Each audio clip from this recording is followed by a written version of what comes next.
fully aware in this moment, right here, right now, in this breath.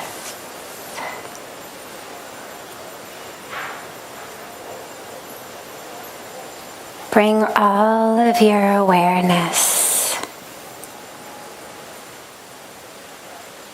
to this moment right now. This space right now.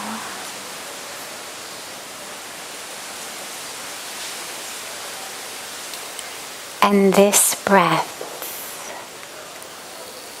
right now.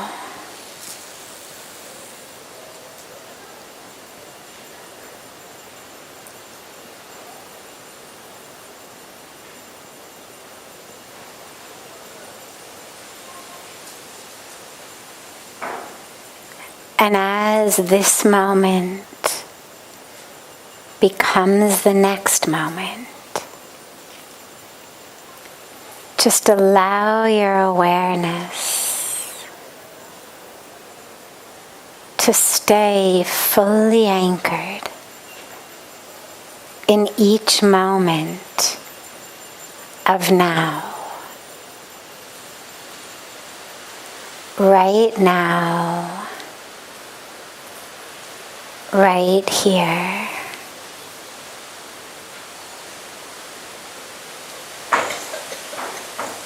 Can you feel this breath?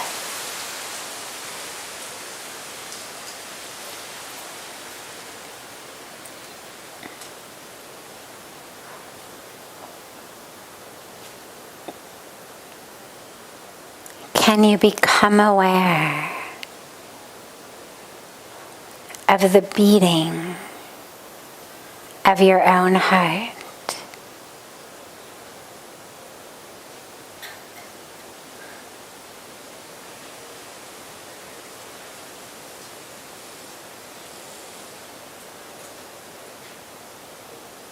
Can you become aware of the blood flowing through you?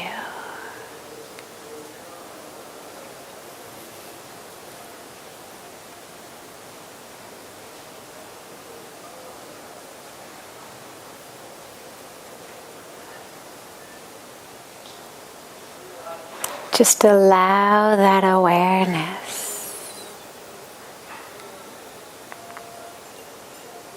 to grow deeper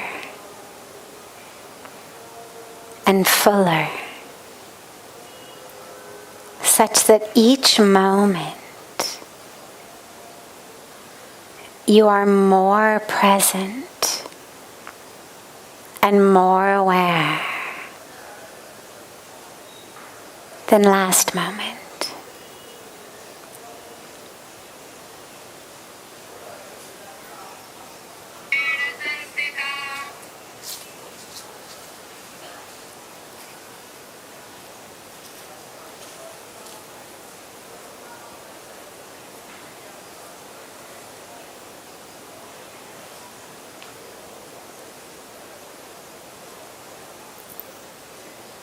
Don't try to change anything. Don't judge anything. Don't tell yourself stories. Just allow that awareness to be so deep that you are one with the breath that is flowing in and flowing out.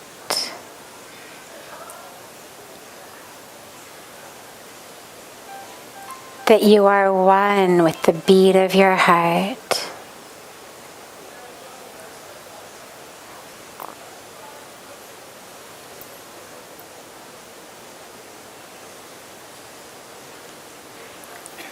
that you are one with the blood flowing through you.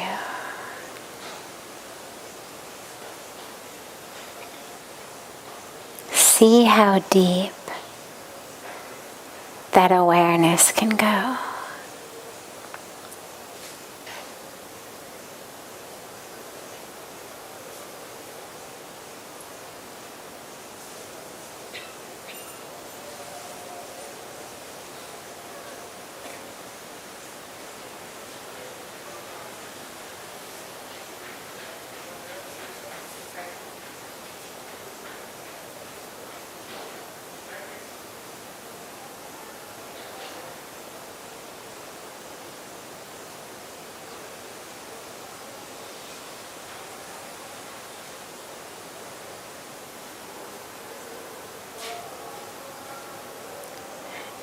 If the mind wanders, don't worry.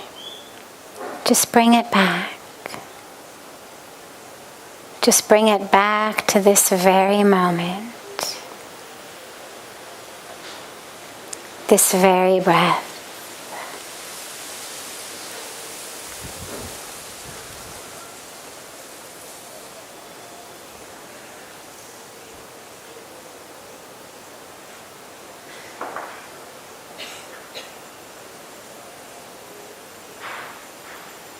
Now take it a step deeper. Can you be aware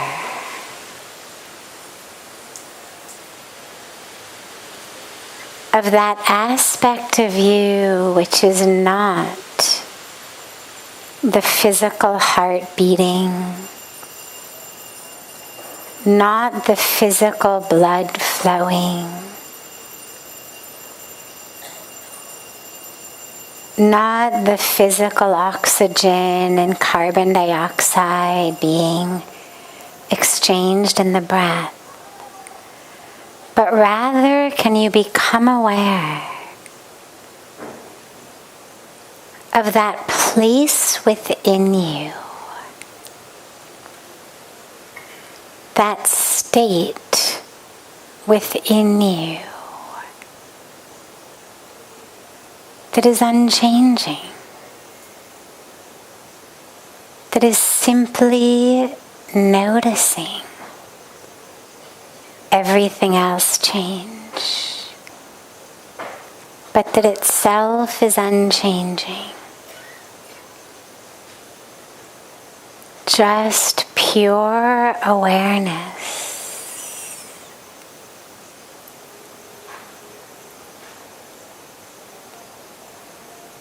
Non-physical,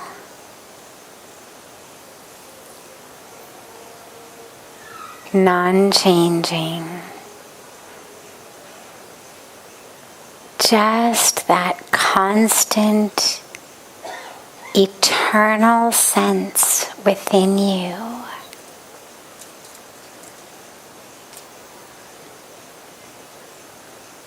Unimpacted by that which it's noticing.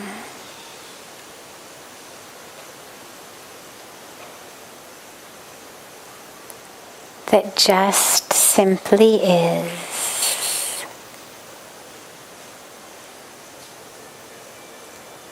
And is aware of it all.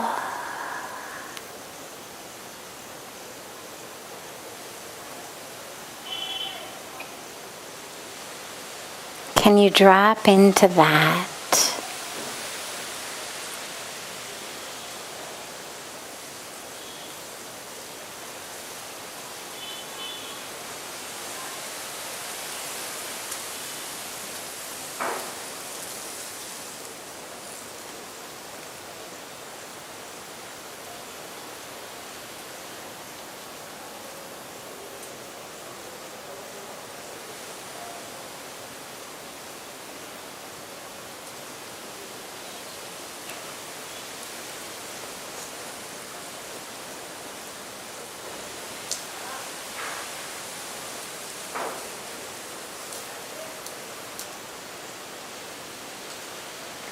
In the same way that your physical body doesn't move when it's windy outside, in the same way there's an aspect of you that doesn't move, doesn't change, no matter how windy it is on the inside. There's an internal aspect of you that is unchanging in the face of it all. See if you can access that.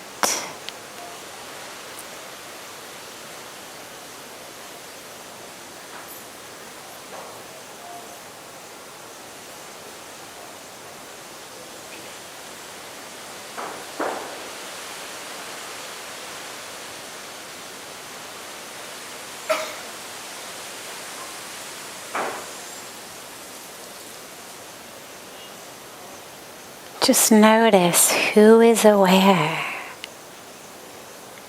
Who is the one aware?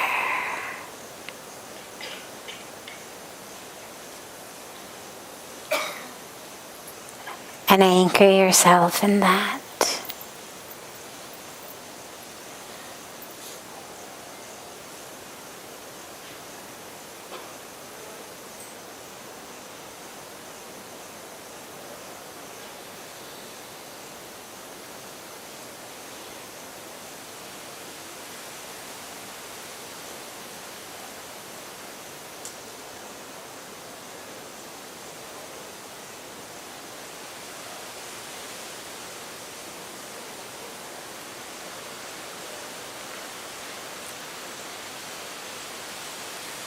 Slowly and gently, bring your hands together at chest level and rub them gently against each other.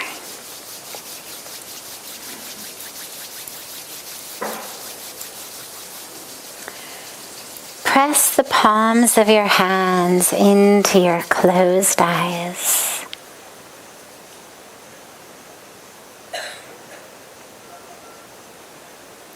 Slowly open your eyes and lower your hands.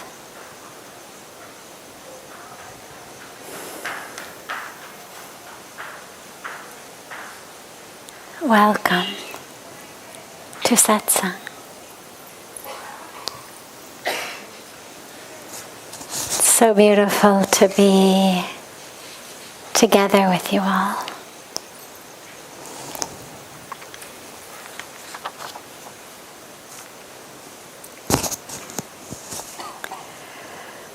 Why do we always crave things that are bad for us?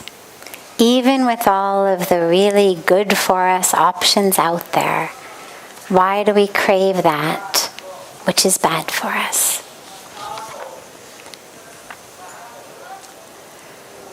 Well, there's a lot of reasons, actually. It seems so counterintuitive. Why wouldn't we want that which is good for us? Well, when we are in alignment, we do. I remember my yoga teacher back in America used to say, people every once in a while would ask about overcoming things like smoking cigarettes, for example. And he always used to say, don't worry. Don't push yourself to quit. Just do more yoga. Because the more yoga you do, you're going to get to a point where automatically you just can't stand the idea of a cigarette. That it's going to become so incongruous with who you are that automatically you'll quit. When we are really living in full alignment, we do actually want what's best for us. You may have noticed when you're meditating well, you're doing your yoga, you're living in alignment with your spiritual practices, with how you're serving in the world, you're much less likely to find yourself, scarfing down entire pints of ice cream or whole bags of chocolate chip cookies or 6 packs of beer or things like that. We tend to find ourselves doing things like that when we're out of alignment. We're depressed, we're jealous, we're bored, we're angry, we're living in a way that isn't in alignment. We've been staying awake too late at night, therefore sleeping in the morning, skipping our meditation, skipping our yoga. So if you bring yourself into alignment, if instead of beating yourself up about the ice cream or the cookies and giving yourself yet another thing to feel miserable about, instead of that, just recommit yourself to the practices that bring you in alignment. So that's one of the major reasons, is when we are not living in alignment with who we are and what's good for us on the deepest level, we're going to not crave that which is good for us on the outer level. When you are in great alignment, those are the times that you want those veggies, like you're craving the veggies. You're craving salad, you're craving fresh fruit, you're craving things that are healthy because you're living a healthy life. You're living a life that isn't healthy is when you're craving the junk. But another reason is really very simple, which is, I think of it as the insidious world of advertising. And it's this massive industry, billions of dollars, that is really focused on only one thing, which is getting us to buy their product. Now, if I'm the producer of organic salad leaves, I'm going to spend advertising money on trying to get you to buy organic salad leaves. But the organic salad leaf growers tend not to have the budgets that the makers of Big Macs have, for example. And so what you're going to get is a lot of advertising that associates, and this is really the key, it's not going to advertise and say, eat this thing, you'll feel sick. It's not going to say, eat this and I promise you're not going to want to get out of bed tomorrow morning. It's not going to advertise it like that. It's going to be an advertisement of a bunch of friends and they're out together and they're loving each other's company. They're having a wonderful time. And oh yeah, those are Big Macs on the table. Or it's a happy family. A husband, a wife, some good-looking kids, and everybody's loving each other. They're all getting along. And they're sitting down for Big Macs. Now, what ends up happening is that subconsciously in our minds, when we're feeling lonely, or we're feeling disconnected, we're feeling ungrounded, that unconscious association of, Big Macs are the things that, bring friends together and they bring families together. And then suddenly you find yourself craving something that has nothing to do with actual food. I mean, you couldn't actually consider that really food anyway. But it doesn't actually have anything to do with what you're feeding your body. And it has everything to do with actually what you're looking for in your life. And this is how everything is sold. Shoes, handbags, mobile phones, food items, cars, whatever we're trying to sell, we sell them through selling happiness. You take car commercials. These are some of my favorite examples. So car commercials tend to be one of two types. Either they're selling you freedom, so it's the convertible and you're driving off into the sunset, not a care in the world. Your hair is blowing in the wind. Beautiful, vast vista. Now, we're not selling a car. We're selling freedom. And people who are feeling stuck, trapped in their lives, unhappy, see this. It's like, yeah, I want to drive off into the sunset with my hair flowing in the wind. And they identify that with the car. Or we sell them as more of like your family vehicles. And so again, it's the happy couple and the happy kids in the back seat. And you think, my God, my kids try to kill each other in the back seat. My husband and I scream at each other in the front seat. And subconsciously the mind goes, we need that car. Now, your logical mind knows that changing the brand of your car is not going to make your kids get along, or you and your spouse get along. But subconsciously, that's what happens. So the same thing is true with food, with alcohol, with all of these things that are not good for us. So don't worry about it. Don't feel badly about it. But just if you do find yourself in the midst of cravings for things that you know aren't good for you, ask yourself, how have I gotten out of alignment? Why is it the things that I know aren't good are things that are calling to me? Where have I gotten out of alignment? And do what you can do to get back into alignment. Get back into your meditation, get back into your yoga, get back into your service, reconnect with loved ones, reconnect with your values, read things that inspire you, watch things that inspire you. And if you find that it's just, something in your consciousness calling at you, again, don't worry about it. And also don't overanalyze it, because it really could simply be nothing more than a billboard you saw on your way home that happened to hit you at a time when you were feeling frustrated or stuck or upset, and it grabbed you at a time when you were vulnerable. And so now you're craving for that thing.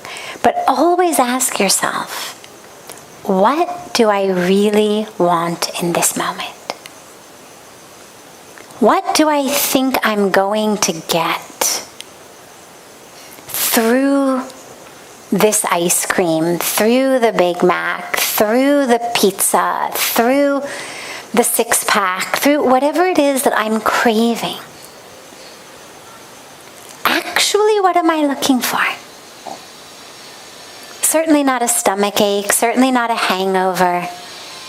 What am I really looking for that I've misidentified as coming from that thing?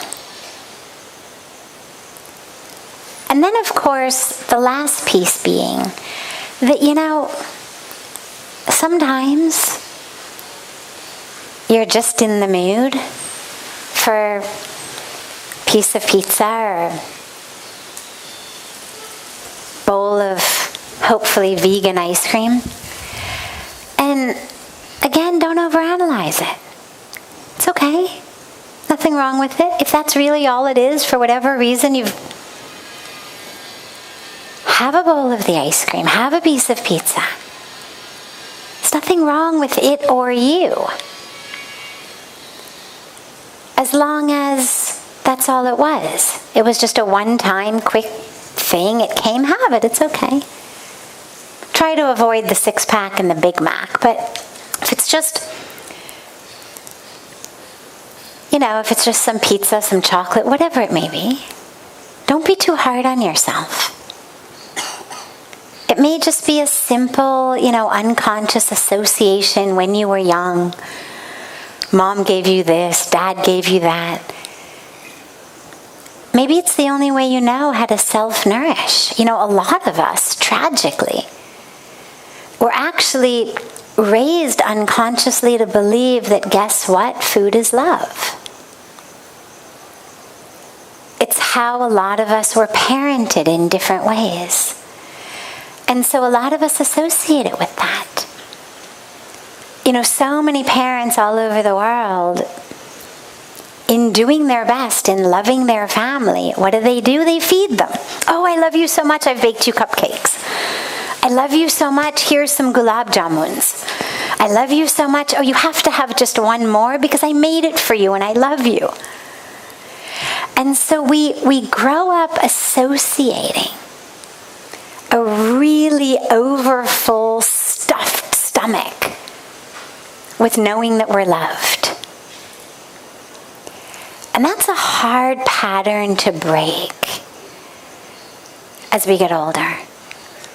And so if you find yourself needing some love and you're looking for it in the form of gulab,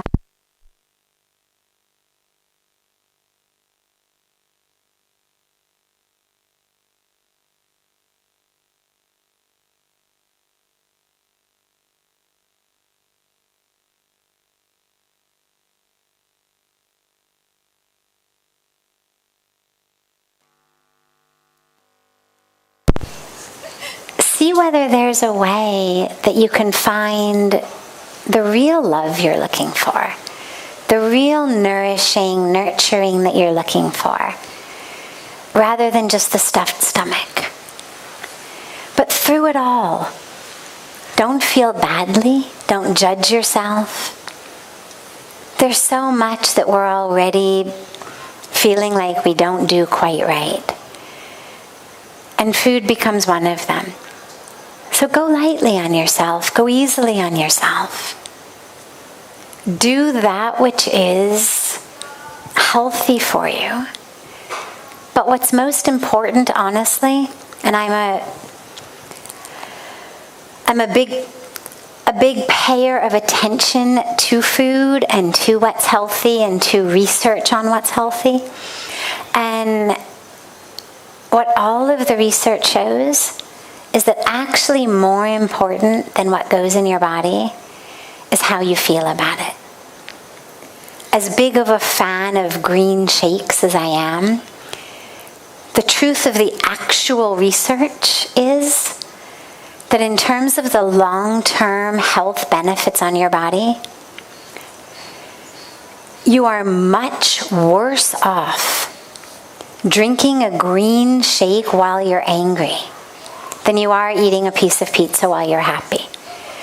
And so if depriving yourself in some way is making you feel angry and deprived and miserable,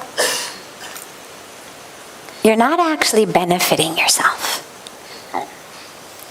even on a physical level.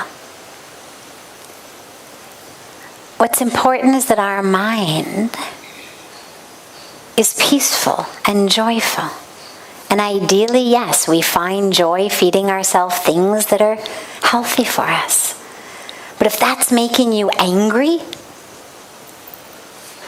you're much better off eating something that's actually going to make you feel happy about it.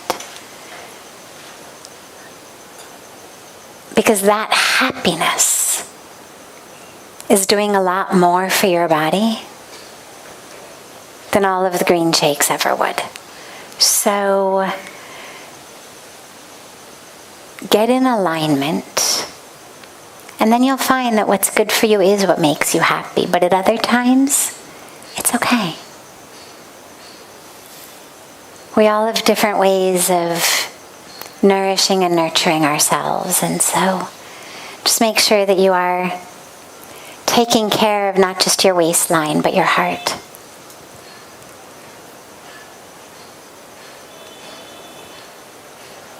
Questions here? Yes. I had a question. A lot of us are goal-driven. I had a question. A lot of us are goal-driven. So we try and put goals for ourselves on a daily basis, weekly basis, monthly basis, and we find that unless we put those goals for ourselves, we're not able to do what we want to do. How do we align ourselves to the right goals and put the right goals before us rather than goals which are just making us sprint in all kinds of directions? Beautiful. Introspection. Introspection and contemplation are the best ways to choose your goals.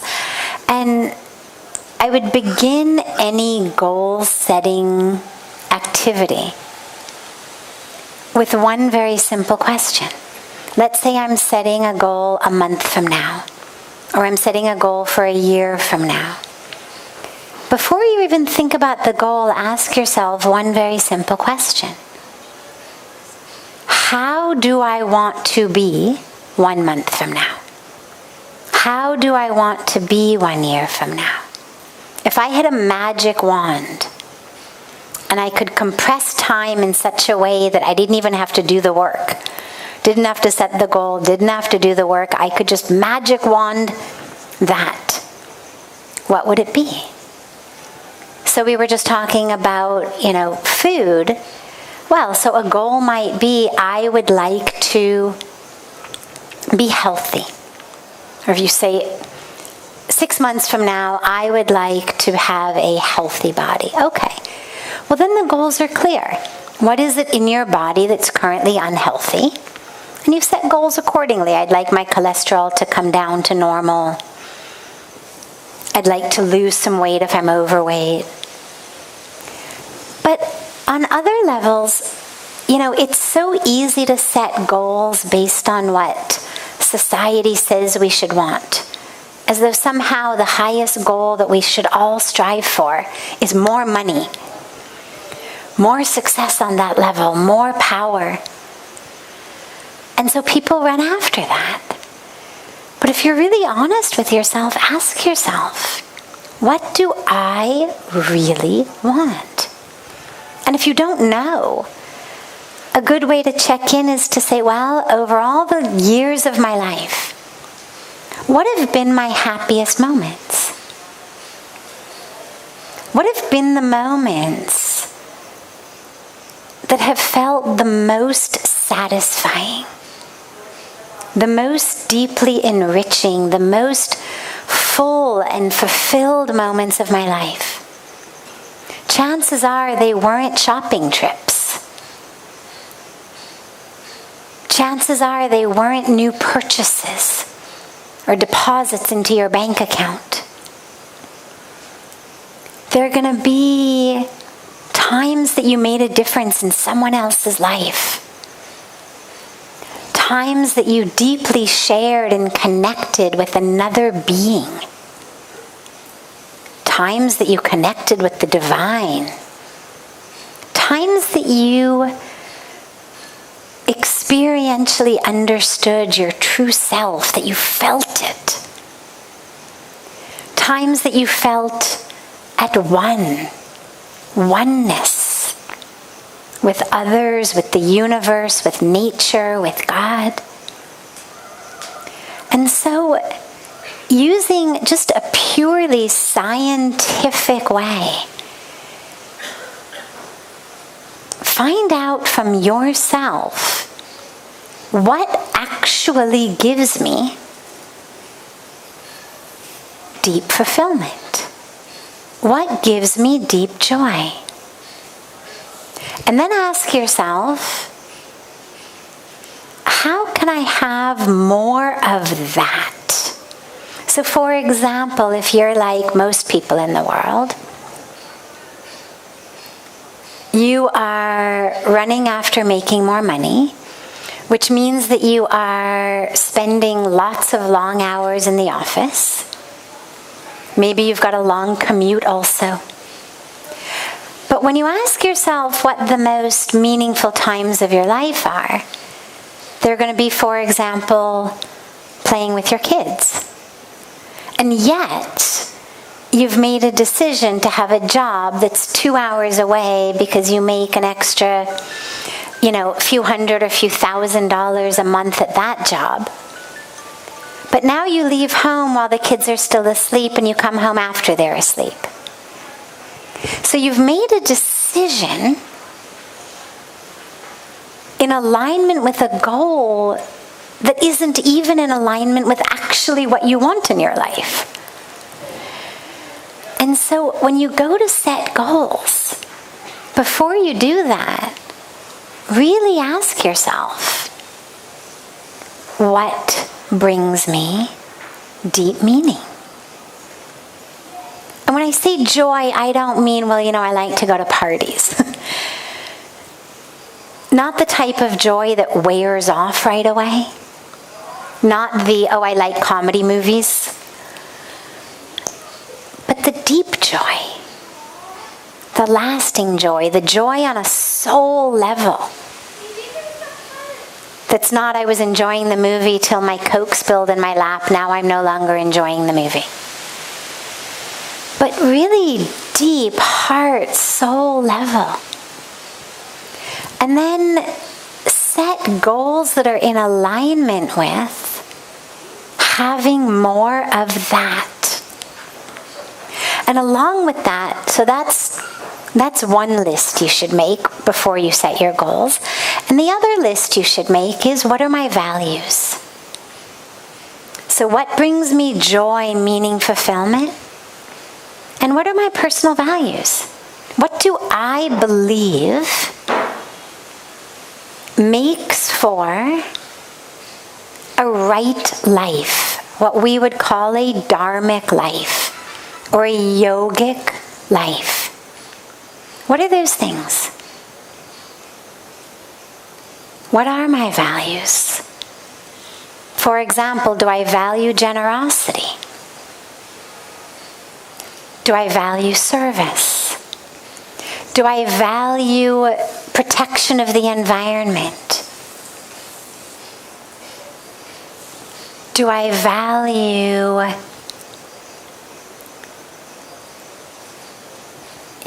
honesty and integrity? I mean, there's so many things we value.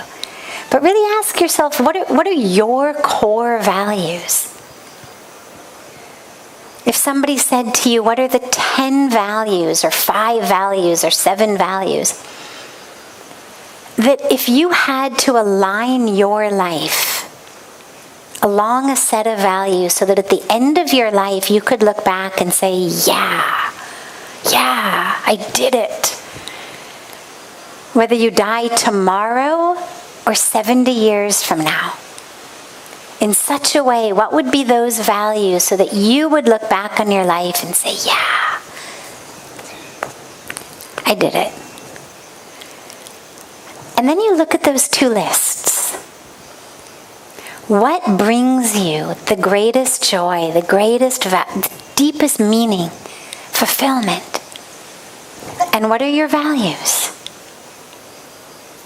And then set goals accordingly. If generosity, for example, is one of my values and I know that I love service, well, set a goal around that. By 6 months from now, I want to have fed blank number of people. I want to have taught blank number of kids how to read. I want to have planted blank number of trees. I want to have donated blank number of dollars, euros, rupees to charities I believe in. However your way of service may be, set a goal like that. If you value honesty and integrity, then set a goal that says 6 months from now, I want to be sure, or 1 year from now, it may take you a little while, I want to make sure that every aspect of my life, from how I make my money to how I spend my money, is in alignment with honesty, with integrity. That, for example, I'm not buying brands of things that are using slave labor or polluting the environment. I'm going to divest my money from stocks that are polluting the environment or working women and children in sweatshops or whatever they may be doing. I'm going to really become conscious about how I earn and how I spend. If integrity and honesty are core values of mine. So if you make those two lists, the goals are going to become really clear. And then, of course, you may, some people I know, set personal goals. Then they set relationship goals. They may set family goals. So you may have a personal goal. And then you may have a relationship goal. What is our collective goal for 6 months from now?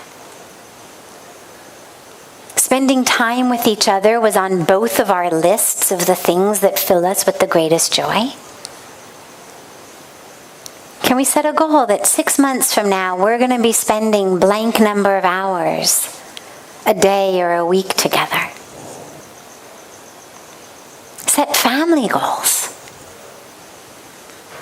Set however many goals you want that are all according to what brings you the deepest meaning and fulfillment in your life, and it's in alignment with your values. So that if, as we say, the Lord of Death, if Lord Yum came to you in the night, you would be sad that, you've got to go, but that at least you'd be able to look back and say, yeah, I lived really in alignment with what I believe in, alignment with my values. Because that's the stuff that actually makes us feel fulfilled. When we go to sleep every night knowing, all those things I believe in, that's how I live today. I was honest, I was caring, I was generous, I made people smile, I helped people, I spread love, I spread peace. I didn't harm anyone or anything. Set your goals like that. Other questions? Yes.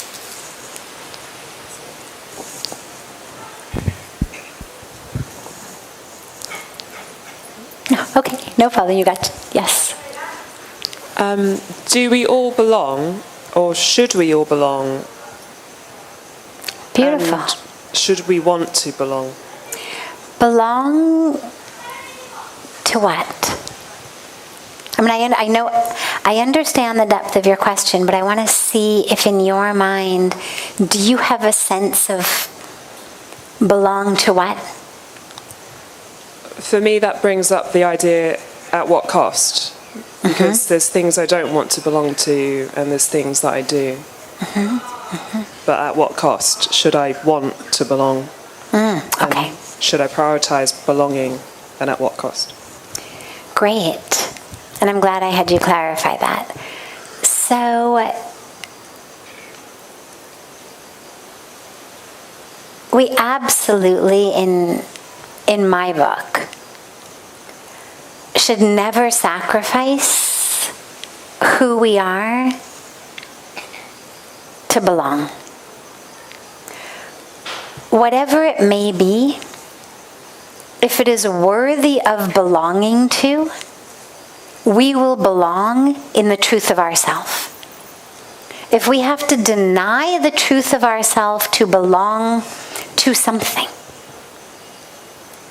I would say it's not worth belonging to. So, in your question, to what cost?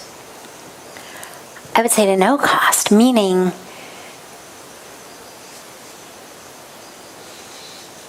if you have to give up core aspects of who you are, truth of who you are, and I don't mean little things. I mean, if the rules of, the place are your ankles have to be covered. In Indian society, for example, there's a lot of places you can't go if you've got bare shoulders or bare legs. Well, okay, I would say that's a small cost to pay. It's just a matter of the clothes that you wear for a certain period of time. But if some place is, or group is, requiring you to change an aspect of who you are at the core, it's not worth it. And that's where, really at the end of the day, the question for me is, how can I focus on belonging to myself? That's what matters. All the people in the world could adore me. Forget just accept, but adore me. But if I don't belong to myself, I'm going to be miserable anyway.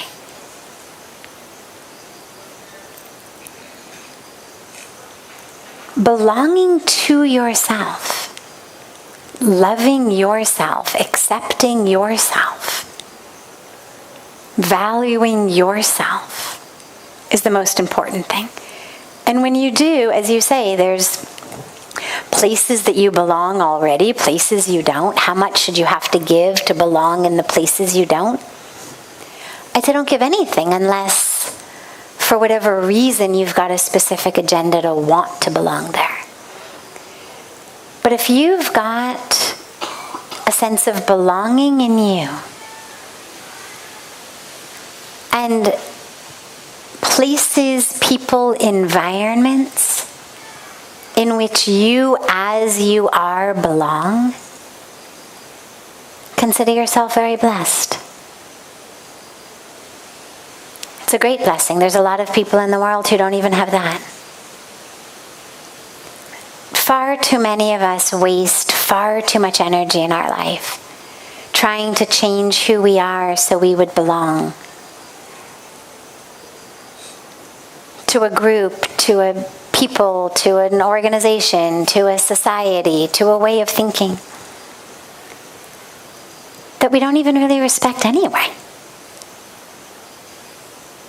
That we don't even really necessarily want to be like, but there's just pressure. And that's why it's so important to belong to yourself first. And you belong to God. I mean, after all, it's the divine who has made you as you are. And to me, God is perfect. To a lot of people, God is perfect. I actually don't know, now that I think about it, any religious tradition that says God is imperfect. I mean, to imply that God makes mistakes is pretty much sacrilege in most religions. And so, if you've been created by the divine, and in Hinduism we believe you've been created not just by the divine, but of the divine. So you're not just a piece of art, but you actually are the divine. Well, then the core of who you are is perfect. So belong to yourself. Know that you already belong to God. And if you've got a few people even who you feel like you also belong to, it's a great blessing. And it's enough. And it's much, much, much better, in my opinion, than sacrificing who you are to belong to groups that aren't even worthy of your respect, since they wouldn't value you if you didn't change who you are. I mean, those who would be worthy of respect are those who themselves embrace values and virtues like acceptance, love, openness, oneness. And if they don't, by virtue of the fact that you have to change to belong, don't worry about it. It's not worth it.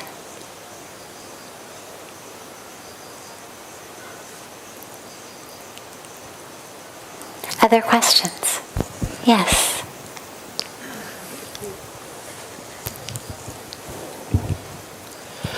My question is, how do I stay consistent whatever I'm doing. For example, from a student's perspective, whenever I get into a new grade, I get my new books, I'm like completely focused and charged up in the first few weeks, first few months. And I'm like, this time I'm going to crack this exam, I'm going to be the topper in the class. But with time, I don't know why this energy, this fades away. Although my inner self, I do want to study more, I do want to get successful in what I'm doing, and I'm also passionate about my studies or work. But I don't know how do I align my inner self with my outer self, and how do I stay consistent in whatever I'm doing. Great. Well, sometimes we have to just recharge ourselves. Especially for things like schoolwork, which in many cases are not in and of themselves rewarding. You're doing something today that you're not necessarily enjoying today for a goal that you're only going to see sometime in the future. Not even necessarily the immediate future, a kind of longer term future. So the fact that you've got energy for a while and then you don't have it anymore, that's really normal. Don't worry. You just need to kind of recharge yourself, and maybe during a holiday, during a vacation, I mean, it's great that you're here. Take advantage of those holidays, those vacations, to recharge yourself. And just keep reminding yourself there is a light at the end of this tunnel. Right? Just one more lap around. And you'll make it through. But don't worry about the fact that you lose that energy for it. It isn't in most cases in and of itself rewarding. I mean, things that we stay motivated for are usually things that either we actually enjoy while we're doing it, or the reward is much more immediate. So you may not enjoy exercising while you're doing it, but most of us feel better afterwards. And you can certainly start to see a difference in just a couple of weeks. But school and advanced school and university and graduate programs, I mean, it seems like it just never ends, right? And it's year after year after year, and you're doing something that you're not necessarily enjoying, and the rewards are not coming very soon. So it's very natural that you're going to lose some steam, and then just recharge. Just recharge. Just keep, it's like coaches on the sidelines of races, right? You think, why do they do it? The runners know they're supposed to run. They're not going to forget what to do halfway through the race. But the coaches, they stand on the edge of those tracks and they yell, you can do it, just 10 more feet, half a mile more, whatever. They just keep yelling, encouraging them, recharging their batteries. So you have to channel your own inner cheerleader that's just going to get you through another little stretch. Okay? But you've come so far.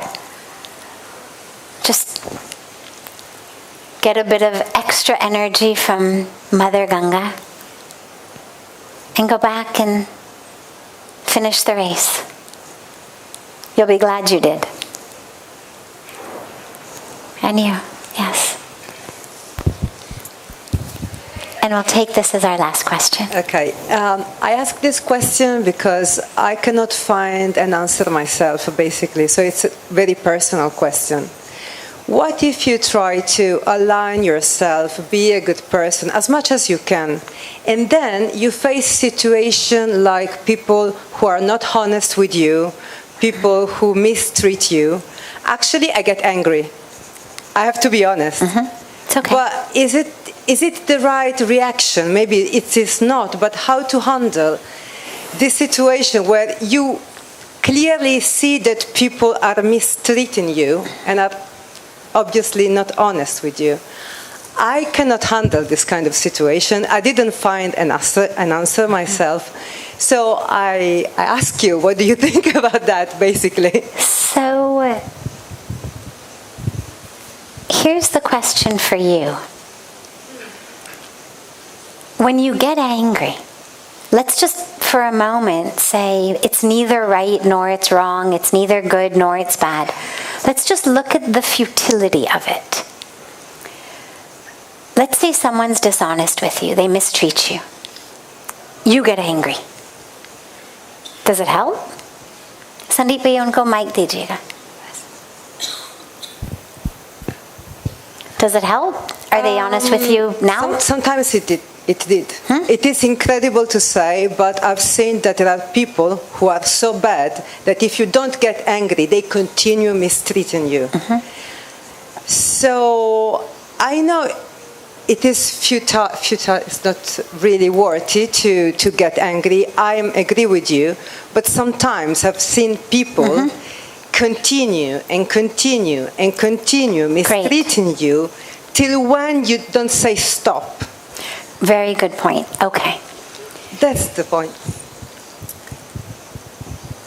We're talking two different things. Anger is that which kills me. I generate it inside. It is poison. It flows through my bloodstream, killing me. It then comes out of my mouth, out of my eyes, out of my hands sometimes, onto other people. Now, it may have an added impact of behavior modification. They finally stop whatever they're doing. But I've poisoned myself in the meantime. There is another alternative, though. Nobody ever said that to be spiritual means you have to be a doormat. Nobody ever said that to be a peaceful being means let everybody take advantage of you. That's not at all what anybody's saying. You can be firm. You can be strong. You can be strict without poisoning yourself. Teachers do it all the time. Parents do it a lot. Yes, there are times as teachers, as parents, where you have to show some anger in order for students, kids, maybe in some business situations, employees, to actually take what you're saying seriously. I know that. But that is not going to kill you on the inside. Being stern, being strict, being firm, being serious, that's not poison inside. The poison inside is the anger where I feel injured. And in that injury to myself, I boil inside. And that boiling inside kills me. So what you need to work on, you've hit upon a very important point. There absolutely are times in our life where we need to show that we are serious. That we will not be walked all over. We will not be taken advantage of. We will not be mistreated. But you don't have to poison yourself in the process. It's definitely not easy, but that's the goal. The goal is that when people act in their way to understand, it's not about you. I learned this in India, the very beginning, because not in terms of mistreatment, but in terms of telling falsehoods.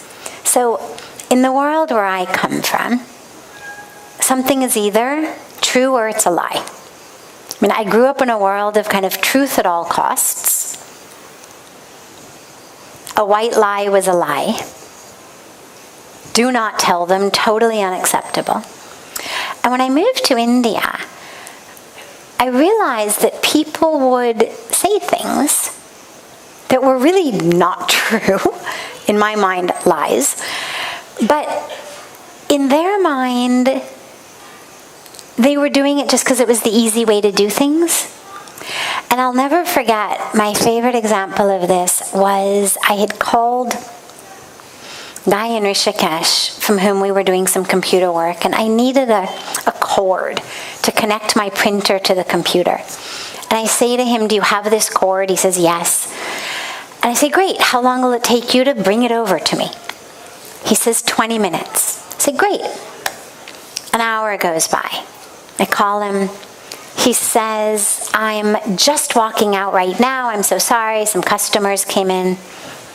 I'll be there in 10 minutes. I say, great. Another hour goes by. I call him. He says, I'm on the bridge. Be there in 2 minutes. Great. Half an hour later, he calls me.